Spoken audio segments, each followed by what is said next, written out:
Bienvenue sur la chaîne Récit du Coran.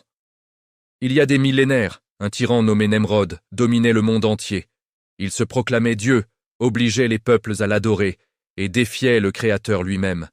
Mais Allah envoya son ami fidèle, le prophète Ibrahim, alayhi salam, un jeune homme au cœur pur pour briser l'orgueil de ce despote. Du miracle du feu qui devint fraîcheur à la chute humiliante du tyran, cette histoire vraie est une leçon éternelle de tawhid, de courage et de justice divine. Préparez-vous à être captivés.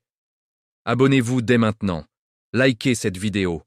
Laissez un commentaire rempli d'espoir envers Allah et partagez-la pour que la lumière du Coran touche le plus grand nombre. Qu'Allah accepte nos efforts. Chapitre 1. Les origines du tyran qui se prenait pour un dieu. Il y a des milliers d'années, bien avant que les grandes civilisations que nous connaissons aujourd'hui ne prennent forme, une ombre immense s'étendait sur la terre. Une ombre humaine, mais si puissante qu'elle faisait trembler des nations entières. Son nom ? Nemrod. Nemrod n'était pas un roi ordinaire. Il régnait sur un empire qui étendait du sud brûlant des déserts jusqu'aux terres fertiles du nord, englobant des villes florissantes, des fleuves majestueux et des peuples aux langues et aux coutumes différentes. Son palais était un chef-d'œuvre d'orgueil. Colonnes gigantesques, jardins suspendus, trésors accumulés par des conquêtes sans fin. Mais ce qui le distinguait vraiment, c'était son cœur. Un cœur rongé par l'arrogance la plus profonde que l'humanité ait jamais connue. Au commencement, les gens parlèrent de lui avec respect. Nemrod est juste, disait-il. Nemrod est fort, Nemrod protège notre peuple. Il appartenait au clan des Chaldéens, une lignée puissante issue, selon les récits anciens, de la descendance de Ham, l'un des fils de Noé, alayhi salam. Dès son jeune âge, Nemrod montra une intelligence hors du commun, une capacité à rassembler les hommes, à organiser des armées, à construire des cités. Il devint rapidement le chef incontesté de sa tribu, puis de régions entières. Mais la puissance corrompt, et quand elle est absolue, elle rend fou. Peu à peu, les murmures commencèrent. Pourquoi adorer des étoiles qui disparaissent la nuit ? Pourquoi supplier des statues de pierre qui ne bougent jamais ? Nemrod vit dans ces questions une opportunité, pas pour guider son peuple vers la vérité, mais pour le dominer encore plus. Il comprit que si les hommes cessent de craindre le Créateur invisible, ils craindront davantage celui qu'ils voient tous les jours, lui. Il fit construire des statues colossales, en or, en argent, en bronze, représentant des astres, des forces de la nature et lui-même. Il ordonna que l'on place ces idoles dans des temples somptueux. Les prêtres que Dil nomma lui-même commencèrent à répandre une nouvelle croyance. Nemrod est le seigneur de la terre.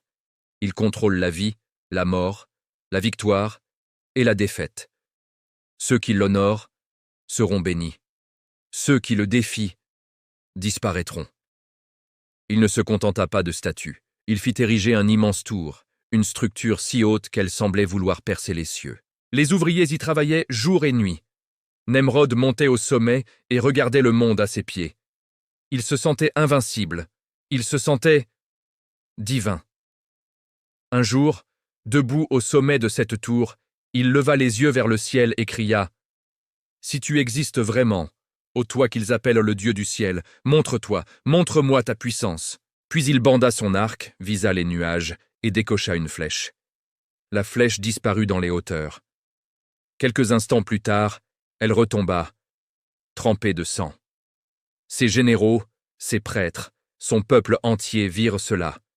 Ils hurlèrent d'effroi et d'admiration mêlés. « Il a blessé le Dieu du ciel! Nemrod a vaincu le ciel !»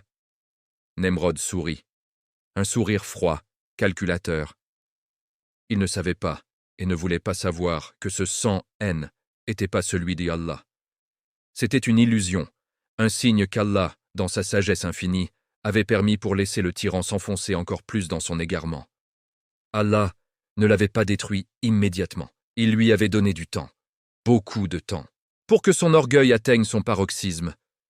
Car plus l'orgueil monte haut, plus la chute sera spectaculaire. À partir de ce jour, Nemrod ne se contenta plus d'être appelé roi. Il exigea qu'on l'appelle Rab, Seigneur. Il fit graver son nom sur les temples avec l'inscription « Moi, Nemrod, Je suis votre Dieu sur terre et dans le ciel. Il obligea les peuples conquis à se prosterner devant ses statues et devant lui. Mais dans l'ombre de cet empire de fer et d'orgueil, quelque chose se préparait. Une lumière discrète, fragile, mais inextinguible. Un enfant allait naître. Un enfant qui ne plierait jamais le genou devant une statue. Un enfant qui parlerait à son peuple avec des mots simples mais brûlants de vérité. Un enfant dont le nom allait traverser les siècles, Ibrahim, le Khalil d'Allah, l'ami intime du très miséricordieux. Nemrod ignorait encore que le plus grand défi de sa vie allait pas venir d'une armée ennemie, ni d'une révolte sanglante, mais d'un jeune homme seul, sans armée, sans richesse, sans palais, armé seulement de la certitude absolue que, Ilan, y a de divinité digne d'éon, adoration que Allah. Et cette certitude allait faire trembler les fondations mêmes de l'empire de Nemrod. C'est ici que commence vraiment notre histoire. Abonnez-vous dès maintenant à Récits du Coran pour ne manquer aucun épisode de cette série captivante. Likez cette vidéo si vous sentez déjà votre cœur vibrer à l'évocation du Tawhid. Laissez dans les commentaires une invocation sincère, un mot d'espoir envers Allah, une demande de guidance ou de fermeté face aux épreuves. Partagez cette vidéo autour de vous, car chaque partage peut être une cause de guidance pour une âme égarée. Qu'Allah nous compte parmi ceux qui suivent les traces d'Ibrahim, alayhi salam. Chapitre 2. La naissance dans l'ombre de la mort. L'empire de Nemrod était à son apogée. Les caravanes apportaient or et encens de loin. Les armées rentraient chargées de butin. Les temples résonnaient de prières adressées à des statues muettes et à un homme qui se faisait appeler Dieu. Mais dans les recoins les plus sombres de ce pouvoir écrasant, une peur invisible rongeait le tyran. Tout avait commencé par un rêve. Une nuit, alors que la lune éclairait faiblement les murailles de Babylone, Nemrod se réveilla en sursaut, le corps trempé de sueur froide. Dans son sommeil, il avait vu une lumière aveuglante descendre du ciel, plus brillante que le soleil, plus pure que la lune, plus éclatante que toutes les étoiles qu'il prétendait dominer. Cette lumière n'était pas une étoile filante, elle était vivante. Elle grandissait, prenait forme humaine et avançait vers lui avec une assurance tranquille. Puis, d'un seul geste, cette lumière avait éteint la flamme qui brûlait au sommet de sa tour, celle qu'il avait fait allumer pour défier le ciel. Et dans le silence qui suivit, une voix, pas la sienne, avait murmuré « Ton règne achèvera par la main un enfant qui naîtra dans ton royaume. » Le lendemain, il convoqua ses devins, ses astrologues, ses prêtres les plus érudits. Ils brûlèrent de l'encens, tracèrent des cercles dans le sable, observèrent les astres pendant des heures. Enfin, le plus âgé d'entre eux, un vieillard au regard fuyant, osa parler. « Ô grand Nemrod, maître de la terre et prétendant du ciel, le rêve est clair. Un garçon naîtra bientôt dans tes terres. Il grandira, il défiera tes dieux, il brisera tes idoles, et il causera ta perte. » Un silence de mort s'abattit sur la salle. Nemrod ne cria pas, il ne frappa pas. Il se contenta de sourire, un sourire glacial qui fit frissonner même ses plus fidèles généraux. « Alors, dit-il d'une voix douce, presque caressante, nous allons empêcher cet enfant de naître. » Et ainsi commença l'horreur. Un décret fut proclamé dans tout l'Empire, des rives de l'Euphrate aux confins du désert. Tout garçon nouveau-né sera immédiatement mis à mort. Les sages-femmes, les familles, les voisins. Quiconque cachera un enfant mâle sera crucifié sur la place publique. Apportez les bébés mâles aux soldats du roi. Une récompense sera donnée pour chaque vie ôtée. Les rues se remplirent de cris. Les mères hurlaient, les pères suppliaient, les bébés innocents étaient arrachés des bras maternels. Les soldats fouillaient maison après maison, berceau après berceau. Le sang des nourrissons coula dans les caniveaux de Babylone. L'air empestait la peur et la mort, mais Allah, le Tout-Puissant, le meilleur des stratèges, avait déjà un plan. Dans une modeste demeure aux abords de la ville vivait un couple. Hazar, un sculpteur de statues, oui, celui-là même qui fabriquait les idoles que le peuple adorait, et son épouse, une femme pieuse au cœur rempli de crainte d'Allah. Elle était enceinte, très enceinte, et elle portait un garçon.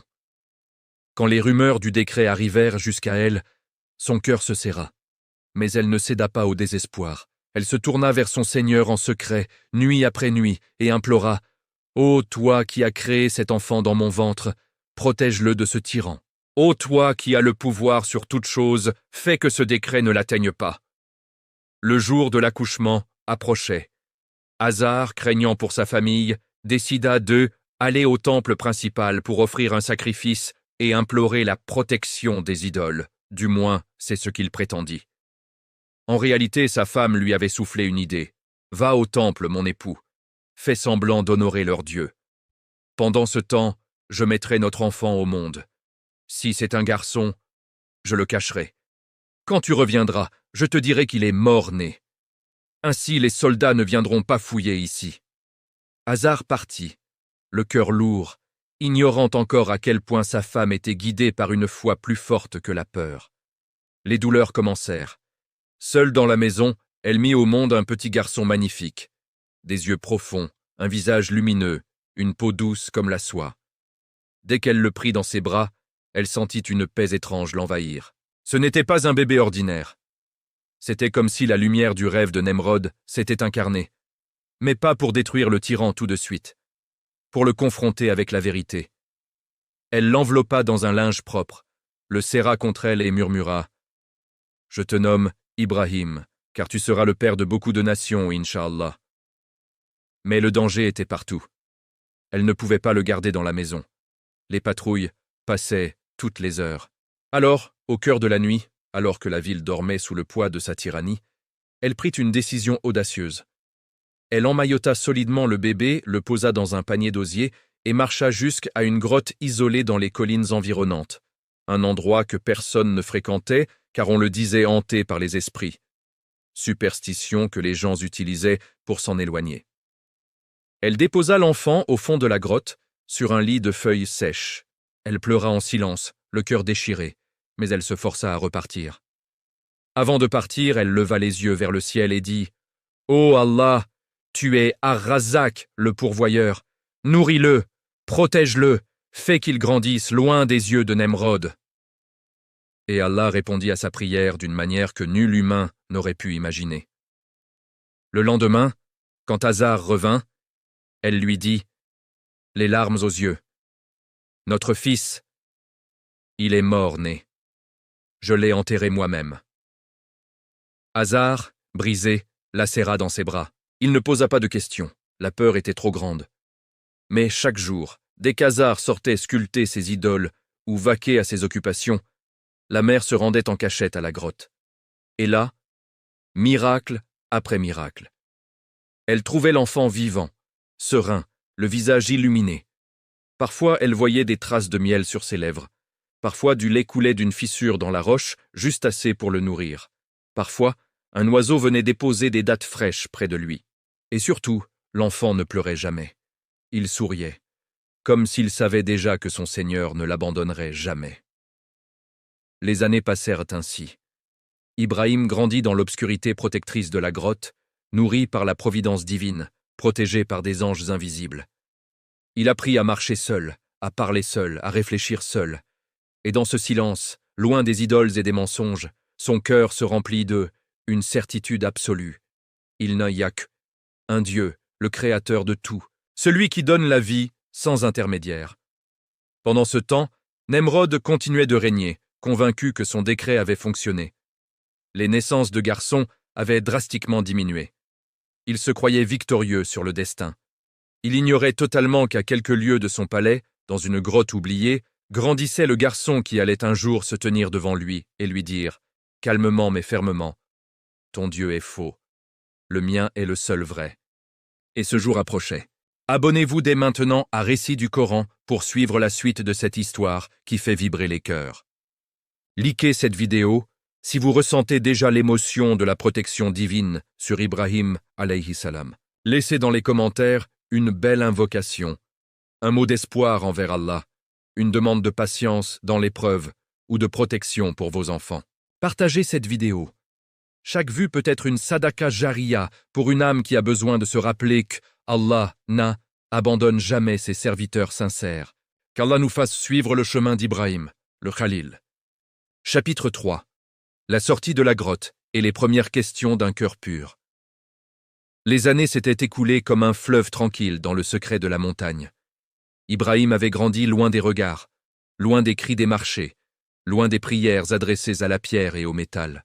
La grotte était devenue son monde, ses murs rugueux, le filet d'eau qui coulait parfois, les oiseaux qui venaient lui apporter des graines, et surtout, cette lumière intérieure qui grandissait en lui jour après jour.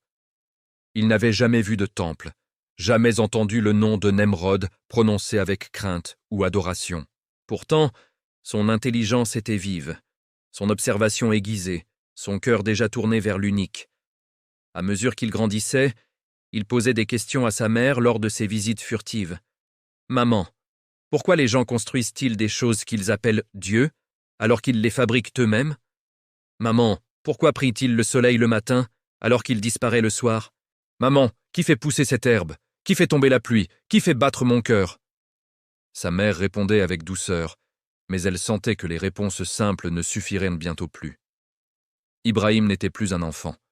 Il était un jeune homme au regard profond, à la voix calme, mais ferme, au visage qui dégageait une sérénité inhabituelle pour son âge. On racontait plus tard que il ressemblait beaucoup au prophète Muhammad sallallahu alayhi wa sallam. Même noblesse des traits, même douceur dans les yeux, même force tranquille. Un jour, sa mère comprit que le moment était venu. Le décret de Nemrod s'était assoupi avec le temps. Les soldats avaient cessé de fouiller les maisons à la recherche de garçons nouveau-nés. La peur s'était transformée en routine. Elle prit une décision risquée mais nécessaire. « Ibrahim, mon fils, il est temps que tu sortes. Il est temps que tu rencontres ton père et le monde.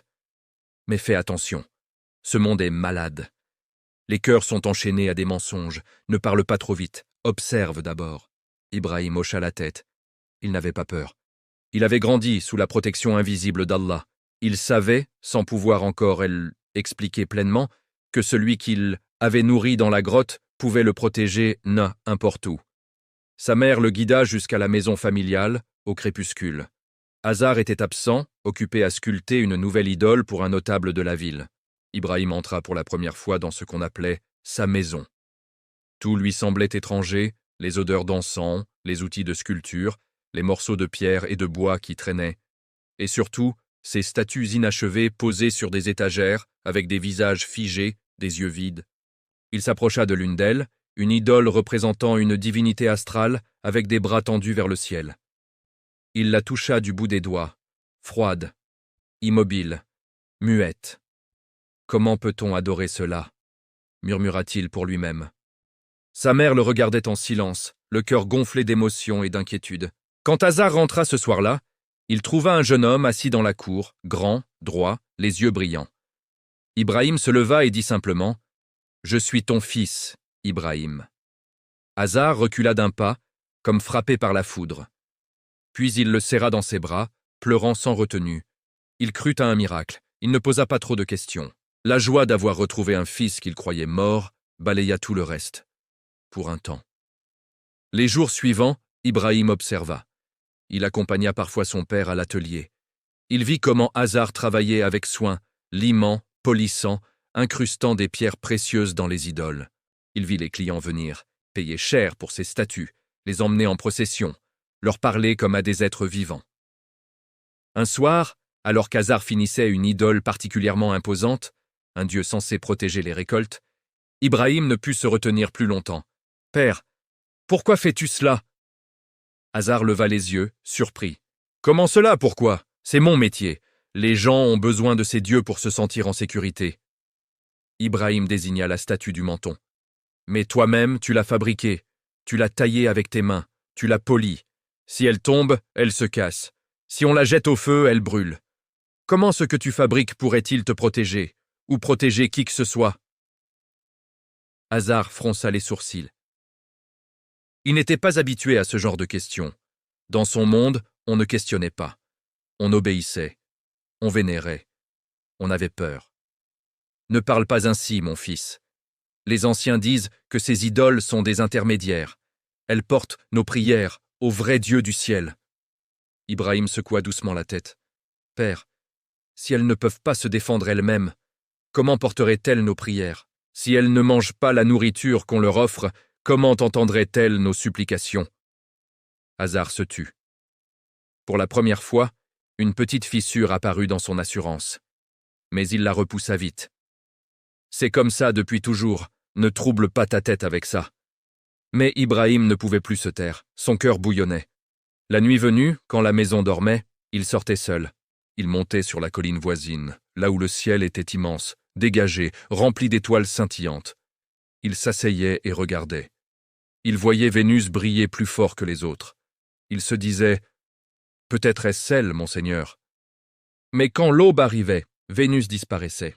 Alors il murmurait « Non, je n'aime pas ce qui disparaît. » Puis la lune se levait, ronde, majestueuse, illuminant toute la vallée. Peut-être la lune est-elle monseigneur ? Mais la lune pâlissait au lever du soleil. Elle s'effaçait. Non, je ne veux pas d'un seigneur qui s'en va. Et quand le soleil montait dans toute sa gloire, réchauffant la terre, faisant pousser les récoltes, Ibrahim leva les yeux et dit « Peut-être le soleil est-il mon seigneur, il est grand, puissant !» Mais le soleil se couchait, l'obscurité revenait. Alors Ibrahim s'écria, le cœur rempli d'une certitude nouvelle. « Ô mon peuple, je me désolidarise de ce que vous associez à Allah. Je tourne mon visage exclusivement vers celui qui a créé les cieux et la terre, et je ne suis point du nombre des associateurs. » Ces paroles, Allah les a rapportées dans son livre sacré, Surat Al-An'am, verset 79. Ibrahim venait de faire son premier pas public vers le Tawhid. Il venait de rejeter tout ce qui était adoré en dehors d'Allah. Il rentra chez lui cette nuit-là, le cœur léger, mais conscient que le chemin serait dur.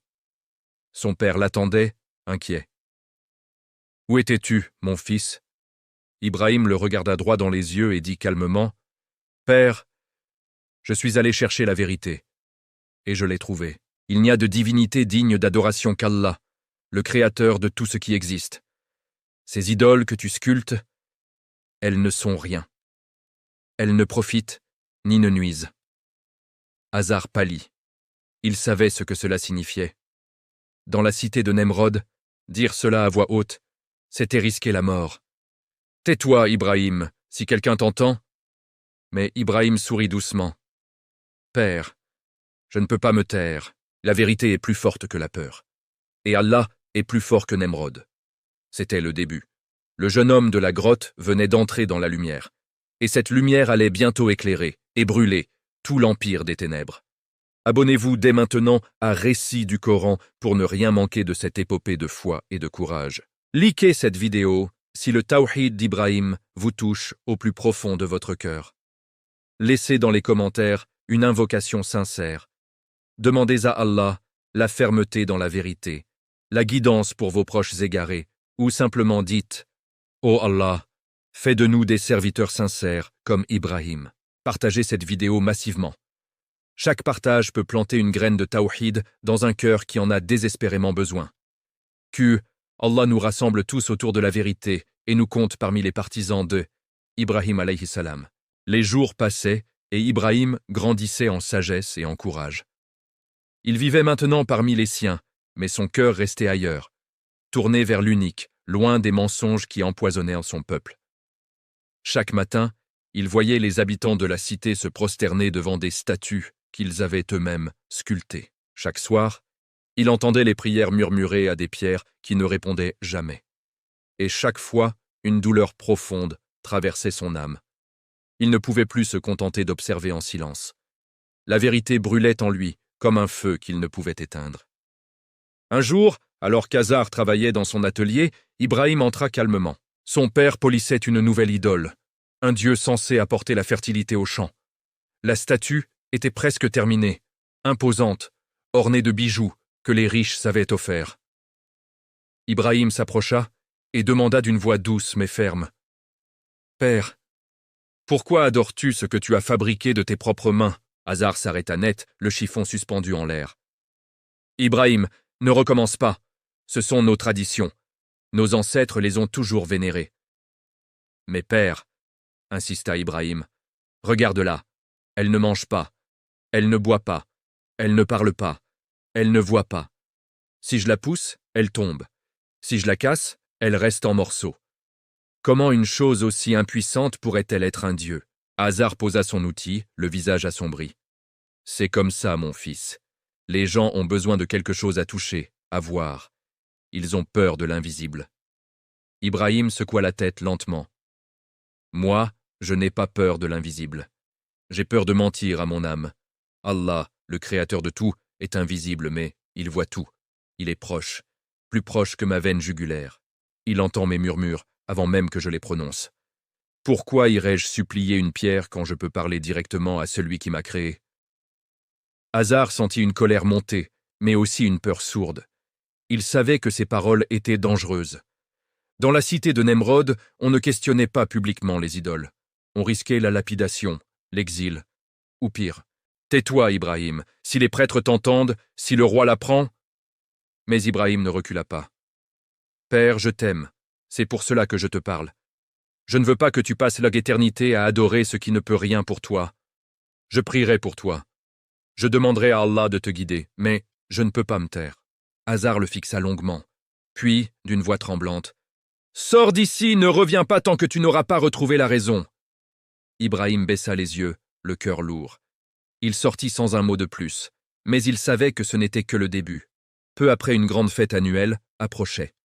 Le jour où toute la cité quittait la ville pour se rendre dans la vallée voisine, offrir des sacrifices aux idoles et célébrer les dieux qui, selon eux, protégèrent les récoltes. C'était le moment où les temples restaient vides, les rues désertes, les gardes relâchés.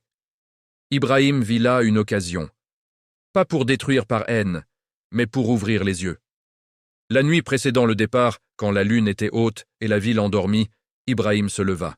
Il prit une hache tranchante, celle que son père utilisait pour tailler le bois, et se dirigea vers le grand temple principal. Les portes étaient entr'ouvertes. Personne ne craignait les voleurs, car qui oserait voler les dieux? Il entra. L'obscurité était épaisse, seulement percée par quelques lampes à huile.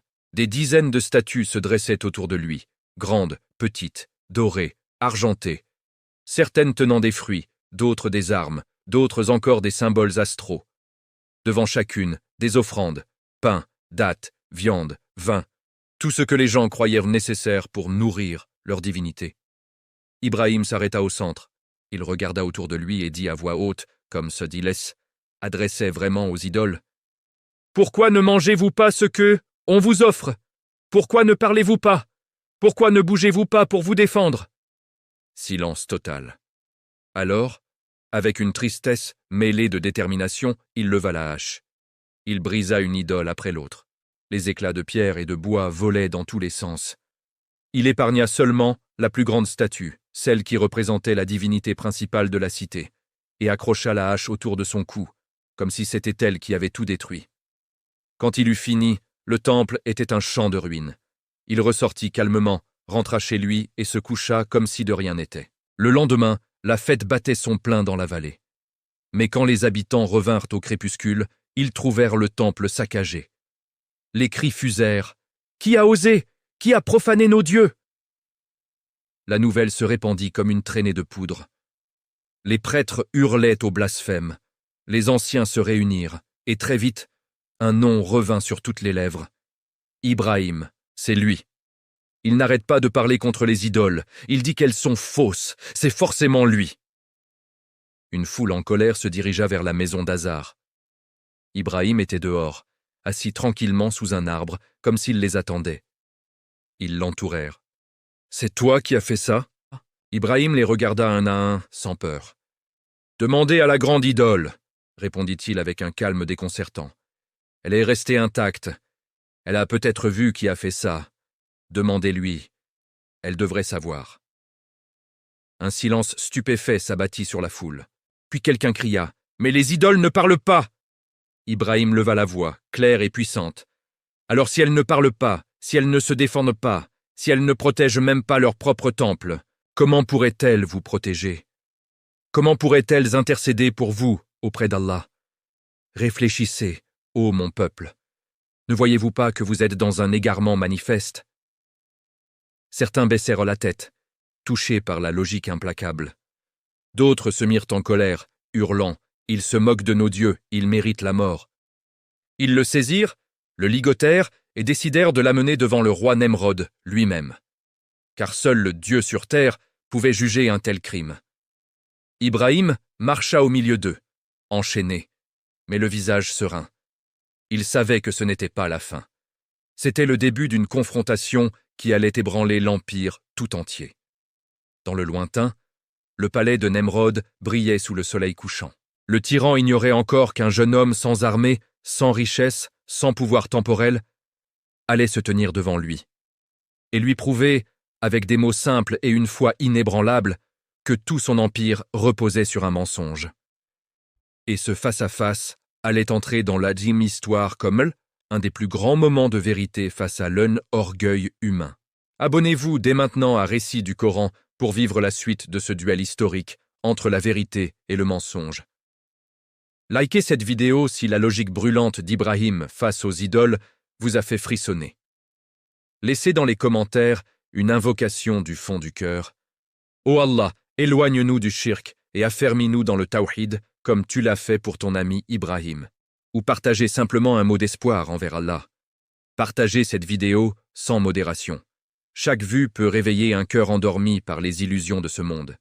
Qu'Allah nous préserve du shirk et nous accorde la fermeté d'Ibrahim, alayhi salam. Chapitre 5. Le face-à-face avec le tyran. La plus grande leçon de Tawhid. La nouvelle du temple saccagé avait traversé la cité comme un vent de tempête.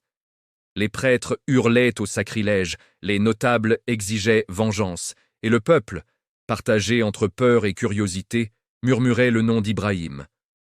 On l'avait traîné, les poignets liés par des cordes épaisses, à travers les rues poussiéreuses, jusqu'aux portes massives du palais royal. Des milliers de regards le suivaient.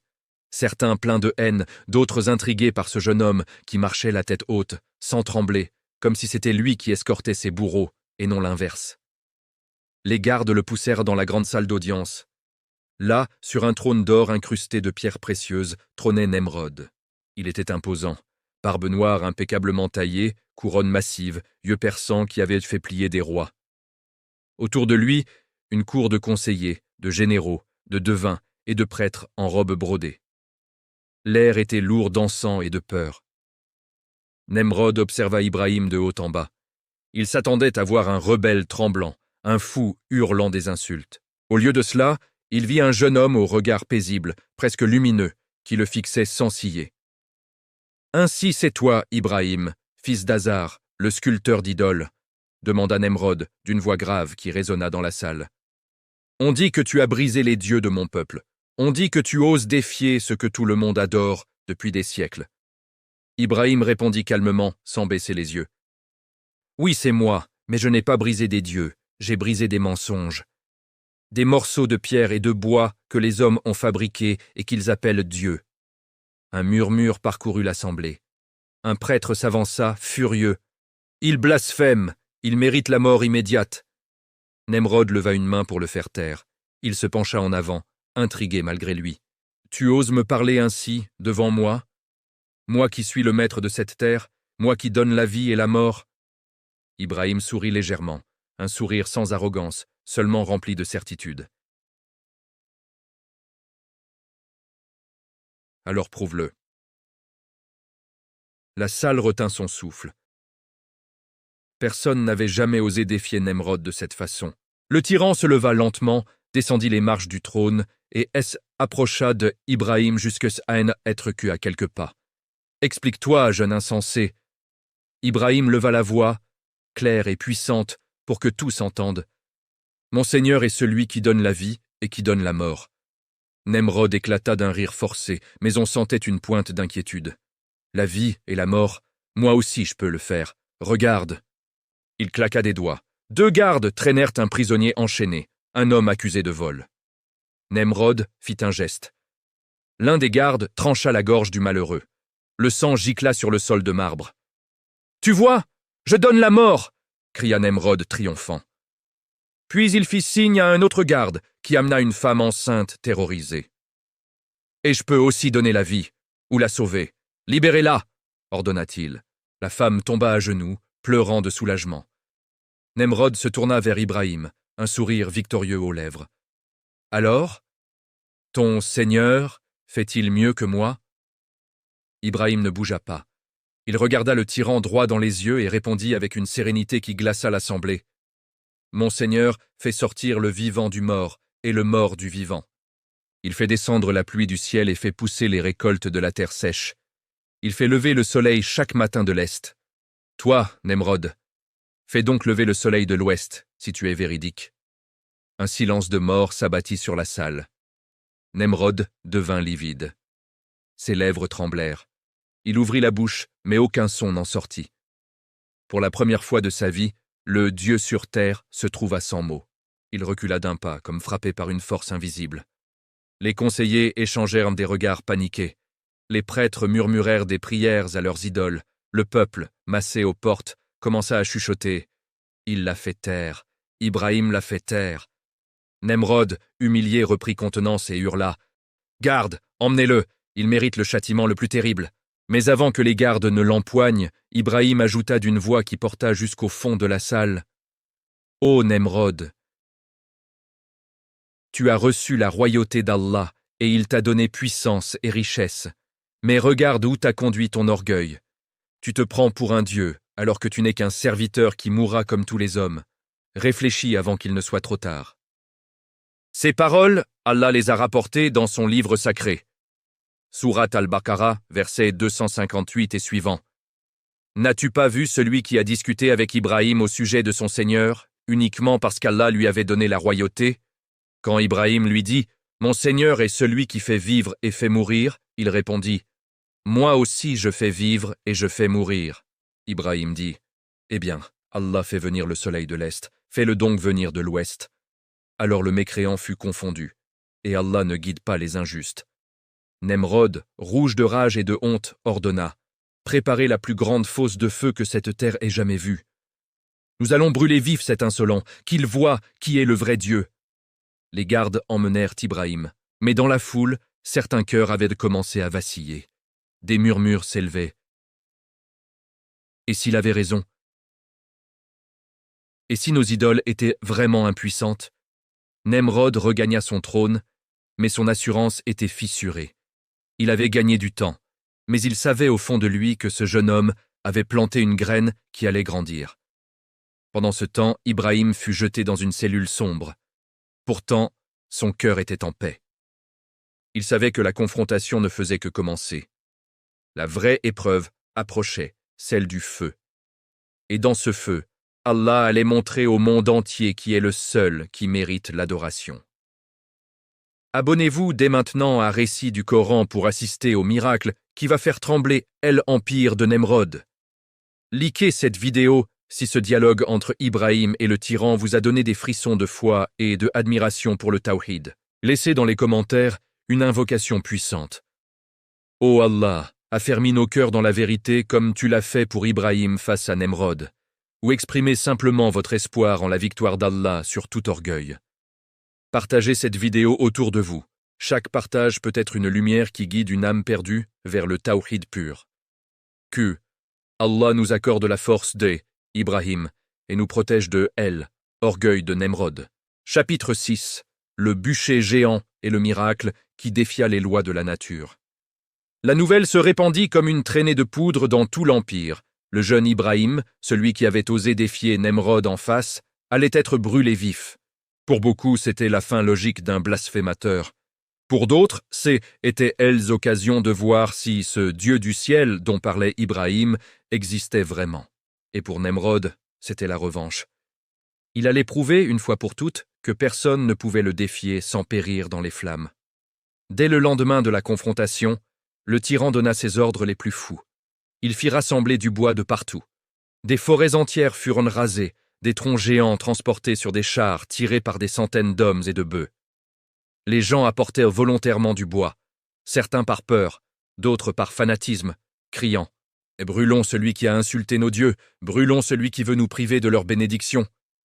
Pendant des semaines, le bois s'empila. Jour après jour, la pile grandissait. Une montagne de bûches, si haute qu'on la voyait de loin, dominant la plaine comme une forteresse sombre. Au centre, on creusa une fosse immense. On y versa de l'huile, du goudron, des herbes sèches, tout ce qui pouvait faire brûler plus fort, plus longtemps, plus cruellement. Quand la construction fut terminée, les prêtres allumèrent le feu. Les flammes s'élevèrent comme des serpents géants, rouges, oranges, noirs de fumée. La chaleur était telle que les oiseaux ne pouvaient voler au-dessus. Les gens reculaient à des dizaines de mètres, le visage rougi, les yeux larmoyants. Nemrod vint inspecter le brasier. Il se tenait sur une estrade surélevée, entouré de sa garde d'élite. Il leva les bras et cria à la foule immense rassemblée. « Regardez! Voici le châtiment de celui qui ose défier le Seigneur de la terre. Moi, Nemrod, je vais montrer à tous que je suis plus puissant que le Dieu invisible dont parle ce fou. » La foule hurla son approbation, mais dans les rangs du fond, quelques cœurs battaient différemment. Des murmures discrets circulaient. Et s'il avait raison? Et si Allah le sauvait? Ibrahim fut amené au petit matin. Les chaînes à ses poignets et à ses chevilles étaient si lourdes qu'il avançait lentement, mais sans jamais baisser la tête. Son visage était paisible. Pas une trace de peur, pas un tremblement. Il marchait comme quelqu'un qui va à une rencontre attendue depuis longtemps. Les gardes le placèrent devant une catapulte géante, une machine de guerre modifiée pour lancer des hommes dans le feu. Ils l'attachèrent solidement à la plateforme. La foule retint son souffle. À ce moment précis, quelque chose d'extraordinaire se produisit. Les anges descendirent du ciel, invisibles aux yeux des hommes, mais présents autour d'Ibrahim. L'un d'eux, maître du vent, s'approcha et murmura « Ô Ibrahim, si tu le désires, je peux souffler et éteindre ce feu en un instant. » Un autre, maître des eaux, ajouta « Donne-moi l'ordre, et je ferai jaillir une rivière qui noiera ces flammes. » Un troisième, maître de la terre, proposa « Je peux faire que le sol s'ouvre et engloutisse ce bûcher entier. » Mais Ibrahim, les yeux levés vers le ciel, répondit avec une voix ferme et sereine « Laissez, ne vous interposez pas entre mon Seigneur et moi. Ce qu'il veut, je l'accepte. S'il veut que je sois sauvé, il le fera. S'il veut que je sois consumé, alors c'est sa sagesse. Je lui fais confiance. » Ces paroles furent entendues par les anges et par Allah lui-même. Puis, alors que la catapulte était bandée au maximum, Ibrahim leva les yeux une dernière fois et prononça la phrase qui traverse les siècles et fait encore vibrer les cœurs des croyants. « Hasbunallahu wa ni'mal wakil. » Allah nous suffit, et quel excellent protecteur il est. La foule entendit ces mots. Nemrod les entendit. Et au même instant, la catapulte fut relâchée. Ibrahim fut projeté dans les airs, droit vers le cœur du brasier. Les flammes s'ouvrirent comme des mâchoires voraces pour l'engloutir. Mais au moment où son corps toucha le feu, Allah parla. Une seule parole, venue du trône, traversa les cieux et la terre. Ya naru kuni bardan wa salaman ala Ibrahim. Ô feu, sois fraîcheur et paix sur Ibrahim. Et instantanément, les lois de la nature furent suspendues. Les flammes, au lieu de consumer, devinrent fraîches comme une brise printanière. Le feu continua de brûler avec rage. Mais seulement autour d'Ibrahim. À l'intérieur du brasier, une bulle de paix absolue se forma. Les cordes qui le liaient se consumèrent, tombèrent en cendres, mais sa peau, ses vêtements, ses cheveux, rien ne fut touché. Il se tenait debout au milieu des flammes, respirant normalement, le visage illuminé par une lumière qui n'était pas celle du feu. Dehors, la foule hurlait d'horreur et d'incrédulité. Les gens se protégèrent le visage de la chaleur infernale, mais ils voyaient clairement, Ibrahim était vivant. Il marchait même dans le feu, comme on marche dans un jardin ombragé. Nemrod, sur son estrade, devint blanc comme un linge, ses lèvres tremblaient, il murmura « Ce n'est pas possible, ce n'est pas possible. » Les prêtres criaient « C'est de la sorcellerie, il a jeté un sort sur le feu. » Mais la vérité était évidente pour quiconque avait des yeux. Ce haine n'était pas de la sorcellerie. C'était un miracle, un signe clair d'Allah, le seul qui contrôle la vie, la mort, le feu et la fraîcheur. Au bout de plusieurs heures, le temps que le bois se consume presque entièrement, les flammes commencèrent à baisser. Et quand elles s'éteignirent enfin, Ibrahim sortit du bûcher, indemne, les vêtements intacts, le visage rayonnant de sérénité et de reconnaissance envers son Seigneur. Il s'avança vers la foule silencieuse et dit d'une voix forte « Ô mon peuple, voyez-vous maintenant? Vos idoles ne pouvaient même pas se défendre d'une hache. Votre roi ne pouvait même pas faire lever le soleil de l'ouest. Et votre feu ne peut rien contre celui qui l'a créé. Revenez à Allah, l'unique, le vrai. » Certains tombèrent à genoux, pleurant. D'autres s'enfuirent, terrifiés. Nemrod, humilié comme jamais, tourna les talons et disparut dans son palais. Mais il n'avait pas fini. Son orgueil était blessé, pas brisé.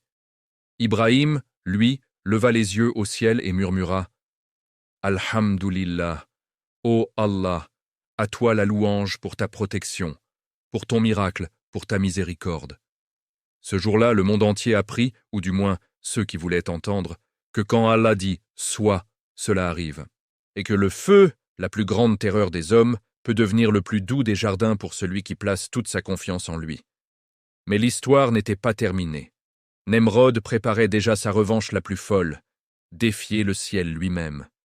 Abonnez-vous dès maintenant à Récits du Coran pour ne rater aucun épisode de cette série qui fait trembler les cœurs par la puissance d'Allah. Likez cette vidéo si le miracle du feu vous a ému aux larmes et renforcé votre tawakkul. Laissez dans les commentaires une invocation sincère. Ô Allah, sois notre protecteur dans toutes nos épreuves, comme tu lui as été pour Ibrahim dans le feu. Ou exprimez votre espoir en la miséricorde infinie d'Allah. Partagez cette vidéo sans hésiter. Chaque partage peut être une cause pour qu'un cœur se souvienne que Allah est toujours plus proche que la veine jugulaire. Qu'Allah nous accorde le tawakkul d'Ibrahim et nous protège de tout mal. Chapitre 7. La tour de l'orgueil et la revanche des cieux. Le miracle du feu avait laissé des traces indélébiles dans les cœurs. Des semaines après qu'Ibrahim fut sorti indemne du brasier, les murmures ne cessaient pas dans les ruelles de Babylone. Certains disaient « Il est protégé par un Dieu plus grand que Nemrod ». D'autres, terrifiés, évitaient même de prononcer son nom de peur d'attirer la colère du roi. Mais pour Nemrod, ce n'était pas une défaite. C'était une humiliation personnelle, une blessure ouverte qui ne cicatrisait pas. Il passait ses nuits à arpenter les couloirs de son palais immense, les poings serrés, les yeux injectés de sang. Il ne dormait presque plus. Chaque fois qu'il fermait les yeux, il revoyait Ibrahim debout, au milieu des flammes, serein, intact, comme si le feu lui-même s'était incliné devant lui. « Il m'a ridiculisé devant mon peuple », murmurait-il dans l'obscurité. « Il m'a fait passer pour un faible, mais je suis Nemrod, je suis le seigneur de la terre, et si le ciel ose me défier, je monterai jusqu'à lui. » C'est ainsi que naquit l'idée la plus folle, la plus arrogante de toute son existence. Construire une tour si haute qu'elle atteindrait les cieux. Une tour pour défier Allah lui-même, pour prouver qu'il pouvait monter là-haut, affronter ce Dieu invisible et le vaincre. Dès le lendemain, il réunit ses architectes, ses ingénieurs, ses prêtres et ses généraux dans la grande salle du trône. Des plans gigantesques étaient déroulés sur le sol de marbre. Des modèles en argile et en bois montrèrent déjà une structure colossale, une spirale de briques cuites, renforcée de bitume, avec des étages successifs qui s'élevaient en s'amincissant vers le sommet, comme une flèche pointée vers les nuages. « Nous allons bâtir la plus haute construction que l'humanité ait jamais vue », déclara Nemrod d'une voix tonnante. « Plus haute que les montagnes, plus haute que les nuages, et quand nous serons au sommet, je lancerai mes flèches vers le ciel. Si ce Dieu existe, qu'il descende, ou qu'il me laisse lui prouver que je suis plus fort. » Les ouvriers furent mobilisés par dizaines de milliers. Des esclaves, des prisonniers de guerre, des paysans réquisitionnés de force. Jour et nuit, les fours crachaient des briques. Les chariots transportaient des tonnes de bitume et de pierres. La plaine autour de Babylone se transforma en un chantier infernal. Poussière partout, cris des contremaîtres, claquements des fouets, gémissements des hommes épuisés. La tour grandissait lentement, mais sûrement. Chaque étage ajouté était une nouvelle insulte au Créateur. Pendant ce temps, Ibrahim n'avait pas fui. Il restait parmi son peuple, continuant à prêcher calmement la vérité. Il ne criait pas, ne provoquait pas. Il parlait simplement dans les marchés, au bord des fleuves, sous les palmiers. Il disait « Regardez cette tour, elle est faite de briques que vous avez cuites de vos mains. Comment une chose faite par l'homme pourrait-elle atteindre celui qui a créé l'homme? Comment des flèches pourraient-elles blesser celui qui a créé les flèches, le vent qui les porte, et le ciel lui-même ?» Certains l'écoutaient en secret. Quelques âmes sincères commencèrent à se détourner des idoles, mais la majorité avait peur. Nemrod avait fait circuler l'ordre. Quiconque approcherait Ibrahim de trop près serait accusé de trahison. Les mois passèrent. La tour atteignit une hauteur vertigineuse. Du sommet, on pouvait voir les fleuves serpenter comme des rubans d'argent, les villes lointaines comme des jouets. Nemrod monta enfin au sommet, accompagné de ses généraux les plus loyaux.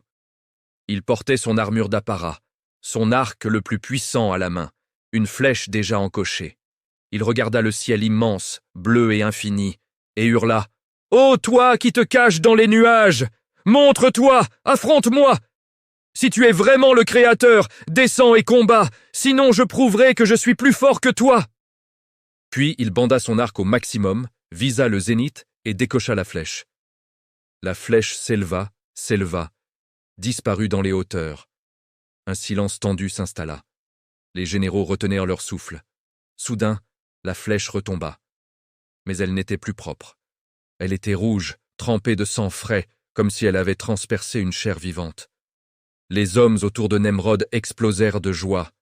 Il l'a fait. Il a blessé le Dieu du ciel. Nemrod a vaincu les cieux. Nemrod leva les bras au ciel, triomphant, riant à gorge déployée. Vous voyez ?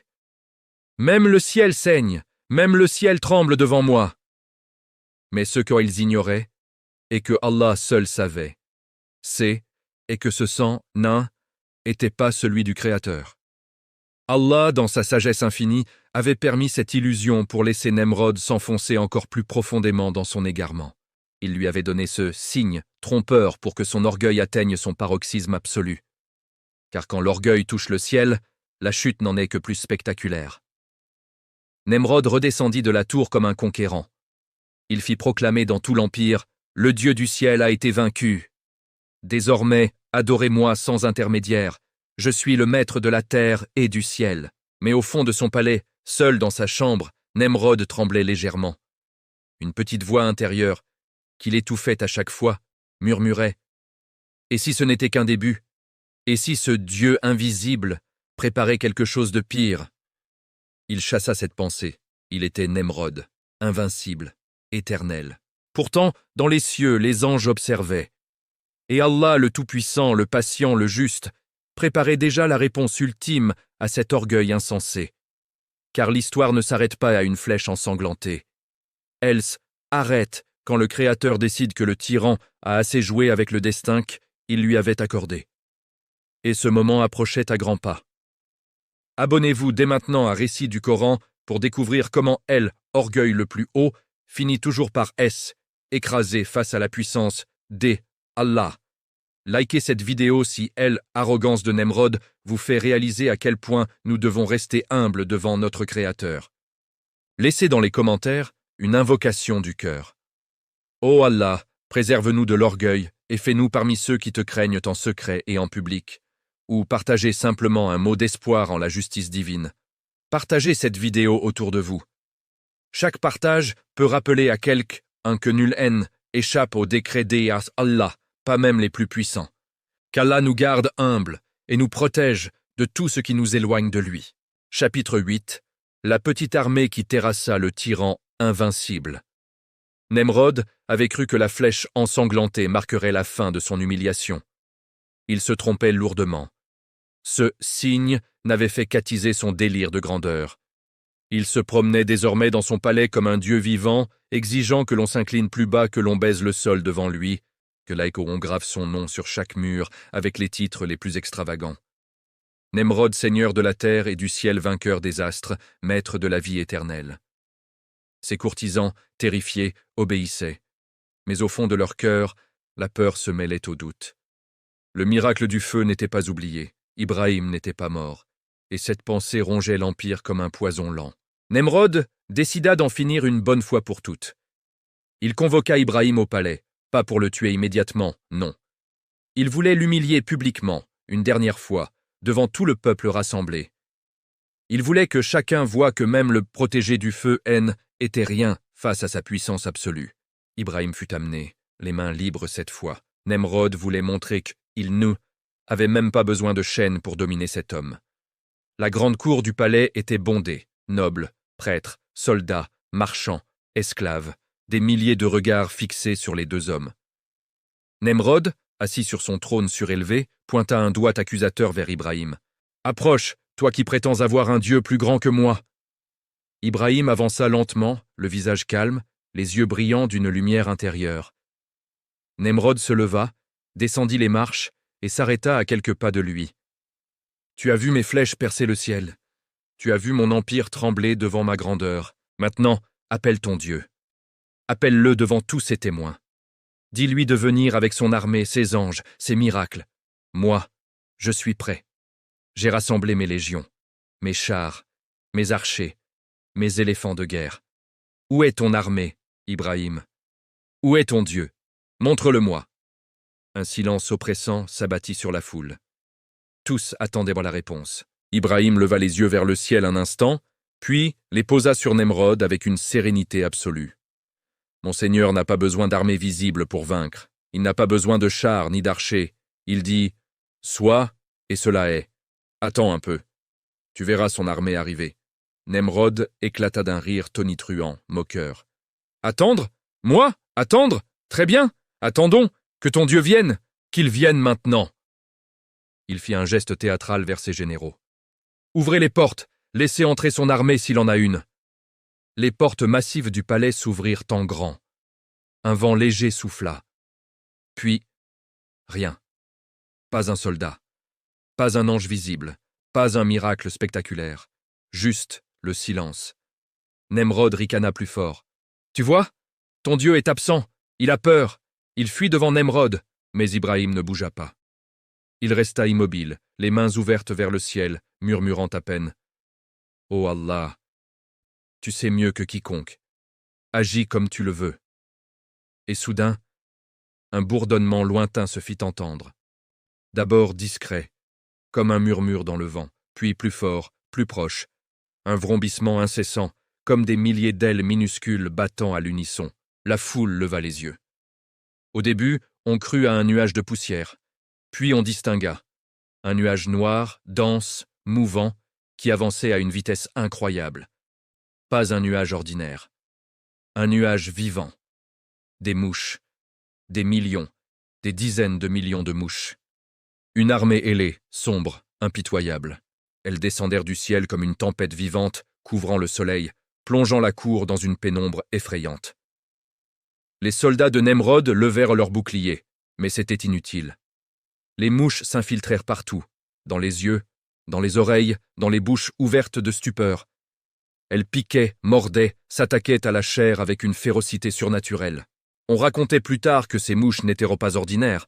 Elles dévoraient la peau, le muscle, jusqu'à l'os en quelques instants, si on ne les repoussait pas. La panique éclata. Les hommes hurlaient, se frappèrent le visage, couraient en tous sens. Les éléphants de guerre s'emballèrent, piétinant leur propre maître. Les chars se renversèrent.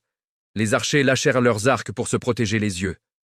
Nemrod, au centre de ce chaos, vit ses généraux tomber un à un dévorés vivants. Il recula, trébucha sur les marches de son trône, hurla « Non, pas ça! Pas des mouches! Je suis Nemrod! Je suis un dieu !» Il courut vers son palais, traversa les couloirs en titubant, claqua la porte massive de sa chambre royale derrière lui. Il s'adossa au bois, haletant, pensant être enfin en sécurité. Mais une petite mouche, une seule, boiteuse, plus petite que les autres, avait passé la fente sous la porte. Elle volta un instant, puis se posa sur son nez. Nemrod la chassa d'un geste. Elle revint, il la frappa. Elle disparut. Pour réapparaître dans sa narine, il hurla de terreur. La mouche s'enfonça plus profondément, remonta dans son crâne. Une douleur atroce explosa dans sa tête. Il se mit à cogner son front contre les murs de marbre, criant « Sortez! Sortez de là !» Le sang coulait de son nez, de ses oreilles. Il appela ses serviteurs. Ils accoururent, mais personne n'osait approcher ce roi déchu qui se débattait comme un animal. Finalement, dans un accès de désespoir, il ordonna « Frappez! Frappez ma tête avec des marteaux, tuez cette chose, je paierai ce que vous voulez. » Les gardes, terrifiés, obéirent. Ils prirent des marteaux de forgeron et frappèrent, encore et encore, sur le crâne du tyran qui avait régné 400 ans. Chaque coup faisait jaillir du sang, des éclats d'os. Nemrod hurlait toujours « Plus fort ! Je l'entends encore. Elle est là !» jusqu'à ce qu'un dernier coup, plus violent que les autres, fasse éclater son crâne. Le corps du tyran s'effondra, inerte. Le Dieu sur terre gisait dans une mare de sang, vaincu non par une armée d'hommes, non par des lions ou des éléphants, mais par une minuscule créature qu'Allah avait envoyée. Dehors, l'armée de mouches disparut aussi soudainement qu'elle était venue. Le ciel redevint clair. Le silence retomba sur la cité. Ibrahim, resté au milieu de la cour, indemne au milieu du chaos, leva les yeux et dit doucement « Allah est le plus grand. Il humilie qui il veut, et il élève qui il veut. » Les gens qui avaient survécu tombèrent à genoux. Certains pleuraient de repentir, d'autres murmuraient « Il n'y a de divinité que Allah. » L'empire de Nemrod s'effondra ce jour-là. Pas par une guerre sanglante, pas par une révolte armée, mais par la plus petite des créatures, pour montrer que la vraie puissance n'appartient qu'à Allah. Et Ibrahim, le Khalil, continua sa mission. Appeler les cœurs à l'unique, loin des idoles, loin des tyrans, loin de tout ce qui usurpe la place du Créateur. Abonnez-vous dès maintenant à Récits du Coran pour ne manquer aucun épisode de cette série qui rappelle la toute-puissance des Allah. Likez cette vidéo si la chute humiliante de Nemrod vous a fait réfléchir à la fragilité de tout orgueil humain. Laissez dans les commentaires une invocation pleine d'espoir envers Allah. Ô Allah, humilions-nous tout ce qui nous rend arrogants et rapproche-nous de toi, comme tu, elle, as fait pour Ibrahim. Ou exprimez simplement votre tawakkul en sa justice parfaite. Partagez cette vidéo généreusement. Chaque partage peut être une protection contre quel orgueil pour une âme qui en a besoin. Que Allah nous préserve de l'ulce arrogance de Nemrod et nous accorde la sincérité dit Ibrahim alayhi salam. Chapitre 9. Les leçons éternelles d'Ibrahim, du feu à la foi inébranlable. Le corps de Nemrod gisait dans une mare de sang, le crâne fracassé par les marteaux de ses propres gardes. L'empire qui avait fait trembler des nations entières s'effondra en quelques heures. Les généraux s'enfuirent, les prêtres se turent, les idoles restèrent muettes dans leurs temples saccagés. Babylone, la cité orgueilleuse, retint son souffle. Pour la première fois depuis des siècles, les gens levaient les yeux vers le ciel, non pas avec peur, mais avec une question nouvelle. Et si ce jeune homme avait raison depuis le début? Ibrahim, lui, ne triompha pas. Il ne réclama ni trône, ni richesse, ni vengeance. Il resta simplement debout, au milieu de la cour ensanglantée, entouré d'une foule silencieuse qui oscillait entre terreur et émerveillement. Il leva les mains vers le ciel et prononça des mots simples, mais qui résonnèrent comme un appel éternel. « Ô Allah, tu as humilié l'orgueilleux et élevé le faible. À toi la louange pour ta justice parfaite. Guide ceux qui cherchent la vérité et pardonne ceux qui ont été égarés par la peur. » Puis il se tourna vers les survivants et dit d'une voix calme mais ferme. « Ô mon peuple, regardez ce qui est arrivé. Un homme s'est pris pour un dieu. Il a construit des tours pour atteindre le ciel. Il a brûlé le feu pour détruire la vérité. Il a tué des innocents pour protéger son mensonge. Et pourtant, une petite mouche, une créature infime, a suffi pour le faire tomber. Pourquoi? Parce que la vraie puissance n'appartient qu'à Allah. Il donne la royauté à qui il veut et il la retire à qui il veut. Il élève qui il veut et il abaisse qui il veut. » Beaucoup baissèrent la tête, honteux. Quelques-uns s'approchèrent timidement. « Que devons-nous faire maintenant ?» demanda l'un d'eux, la voix tremblante. Ibrahim répondit sans hésiter. « Brisez les idoles qui restent. Tournez-vous vers celui qui vous a créé. Invoquez-le directement, sans intermédiaire. Priez-le avec sincérité. Craignez-le plus que vous ne craignez jamais Nemrod.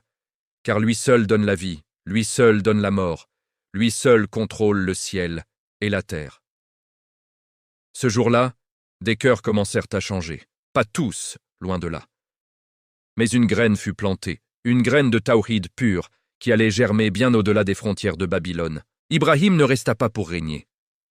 Il savait que sa mission n'était pas de construire un empire terrestre, mais de construire des cœurs attachés à Allah. Il quitta la cité avec sa mère et quelques croyants sincères qui avaient choisi de le suivre. Ils marchèrent vers des terres nouvelles, emportant avec eux la lumière de la vérité.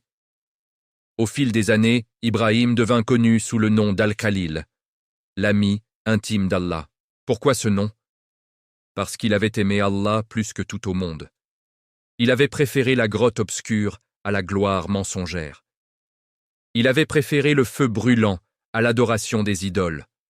Il avait préféré la solitude de la vérité à la foule des menteurs. Et Allah, en retour, l'avait aimé d'un amour spécial. Il l'avait choisi comme ami, comme confident, comme exemple pour les générations futures.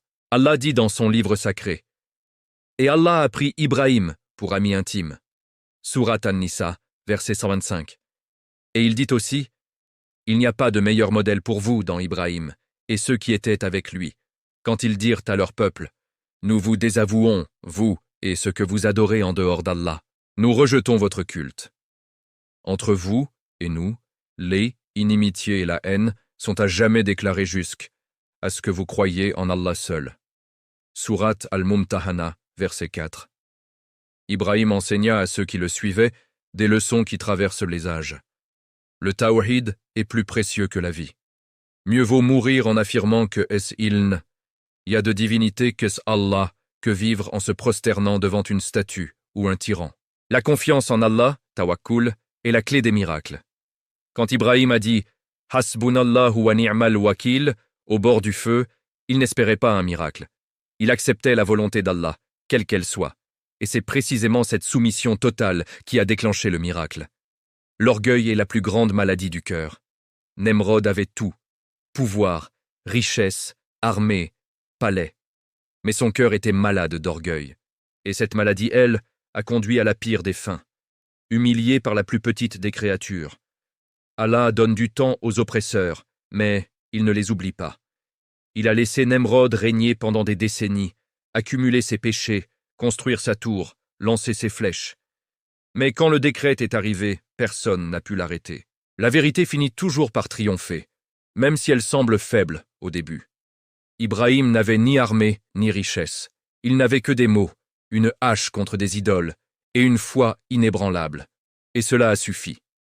Des années plus tard, Ibrahim allait recevoir d'autres épreuves, le sacrifice de son fils Ismaïl, la construction de la Kaaba, l'appel aux pèlerins du monde entier.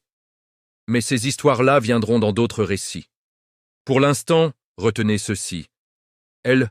Histoire de Nemrod et des Ibrahim N, est pas seulement une page du passé, mais c'est un miroir pour chaque époque. Aujourd'hui encore, il y a des Nemrod.